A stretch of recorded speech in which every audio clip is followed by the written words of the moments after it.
For as long as I remember, my mother had wanted to lose weight. She followed all the fat diets that were out there, whether it was meat and veggies, and fasting and whatnot, to lose a few pounds. She would have some success, be happy, and then a few pounds would come on, and then the cycle would start over.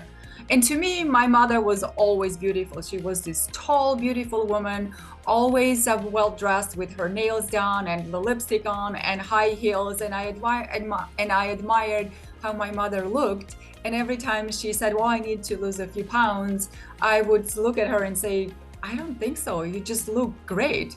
But it was no use, because she would go through these cycles. Now my mother is desperate to gain a few pounds in her early 70s, after losing about 10 pounds very suddenly. And it's a very different picture in this age. You know, the last couple of years have been tough for my mom. She lost her husband a couple of years ago, and that led to a lot of emotional stress. And also, she had a couple of health issues that just came on one after another, that resulted in this weight loss. And it's very concerning when you look at somebody in that age going through that event, and you can see how much weaker and much more frail that they look.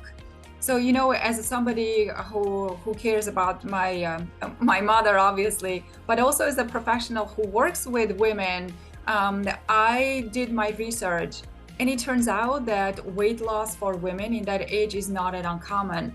In fact, we lose between 3 and 8% of our muscle weight a decade, starting in our 30s. That was a surprise to me as to how early we start losing muscle strength and muscle weight. And women have less muscle strength to begin with, less than men. So when you get to that age and all of a sudden you lose weight, you look so much frail, and your muscle weakness really shows, which affects how you feel about yourself. Again, there are so many factors that come into play with losing muscle strength. First and foremost is your mobility and your endurance and your level of energy. And your early 70s, especially if you are on your own, is a time when you want to be active. You want to have a social life, see friends, so that you're not lonely and you're not getting more sad and in a worse emotional state. So the muscle strength also impacts your bone density.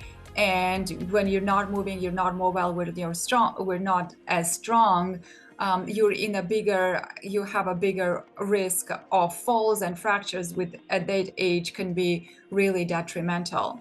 You know, women lose estrogen as we grow, and that affects our immune system, that affects our overall health as well. And having muscle strength can actually counter those effects. And there is also a heightened risk of heart disease and insulin resistance and a risk of diabetes. So all of these health risks that are associated with muscle strength, and the fact that if you lose a lot of it, you're exposed to it, is a very important aspect of our health that we really don't pay attention until it becomes an emergency and we have to. Right now, my mother is doing everything to get in more protein and eating more frequently and taking those energy and protein boosting shakes. But what I, in my late 40s, am thinking about is, wow, in your early 70s, that's way too late to think about these issues. We need to think about these issues decades before.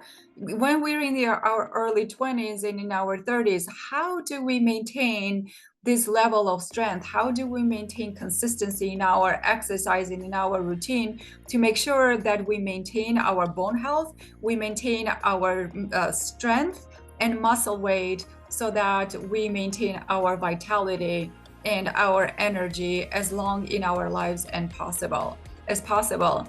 And what I'm thinking is strength training is so crucial to women. So if you're a woman in your prime time, which is defined as a woman in her early in her late 40s to about early 60s, which is sort of the Q3 of your life, when you're in your best times in as far as your life goes, as far as your time, money, resources.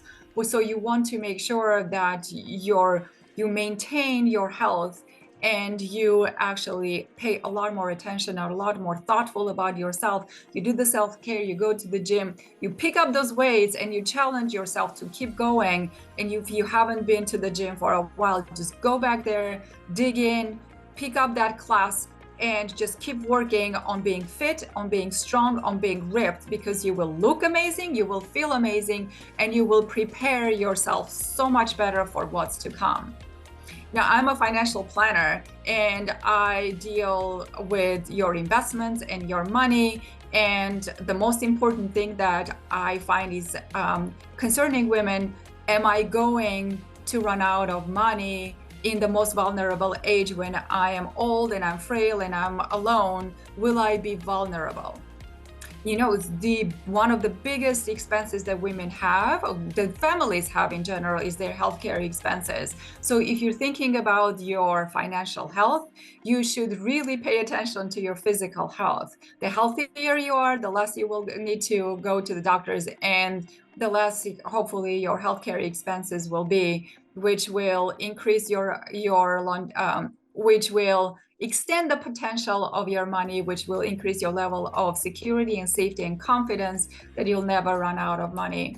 So come on the journey with me. Let's go to the gym. Let's pick up those weights. Let's crank up that music, and let's keep ourselves strong and fit and healthy for us, for our families, and for everybody's well-being. Let's do it.